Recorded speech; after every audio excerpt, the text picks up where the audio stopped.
Бул күн Жогорку Кеңештин депутаты Айда Саляновалардын үй бүлөсү үчүн каргашалуу күн. Анткени эл өкүлү 42 жаштагы жалгыз бир тууганын акыркы сапарга узатты. Маркумдун денеси Кант шаарынын 1-май айылында жерге берилди.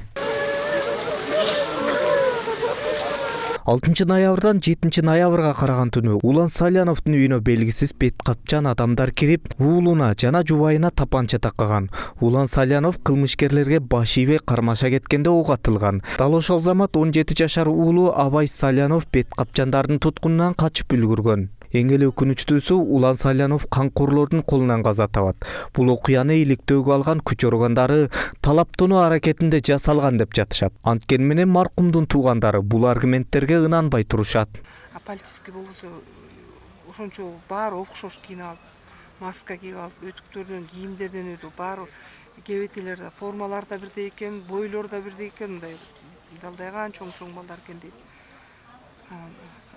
Оорлар эми машинасынын ар жака катып коюп келишет да. Ошо машинадан билип каласың депчи. Анын эшиктин астында бир акчып турат дейт. Ошондой эле кийинген балдар, бирок маскасы жоктор отурган дейт. Машинанын арты менен көчөнү нары каратып коюп коюптур дейт. Пикап машинасы, кара түстөгү пикап машина дейт. Ал эмнеси нары каратып короого тегин киргизип коюп коюптур дейт. Анан эле качышты дейт. Ошого туруп алышып баары качып кетти дейт. Аткандан кийинчи бул эмне себептен андай алып коюп коюшту билбейм. Улан Саляновдун өлүмүнөн соң шаар тургундары өзлөрүнүн коопсуздугунан кабатыр алып жатышат. Анткени менен эч бир чыр-чатакка аралашпаган, өзүнүн жай турмушун өткөрүп жаткан жарандын белгисиз адамдардын колунан ажал табышы өлкөнүн криминалдашып кеткенинен кабар берет дейт алар.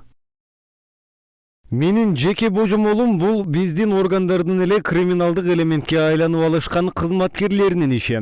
Эгерде чындап эле криминал болсо, аялын, баласын да кош атып таштап, анан үй оокатын жүктөп кете беришмек да.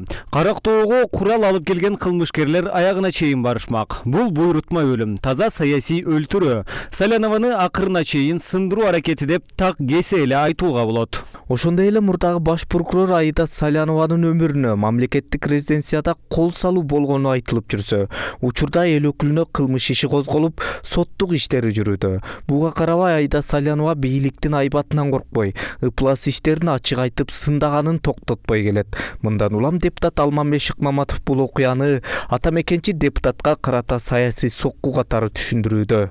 Кат жазып премьер-министрге жөнөтөбүз. Премьер-министрден бул кылмыштын бетин ачууну, өзүнүн жеке көзөмөлүнө алууну, ошондой эле Айда Жеңишбековнан жана анын үй бүлөсүн мындан тышкары Өмүрчүк Текебаев менен Чотоновдун өмүрүнө реалдуу түрдө коркунучтар бар.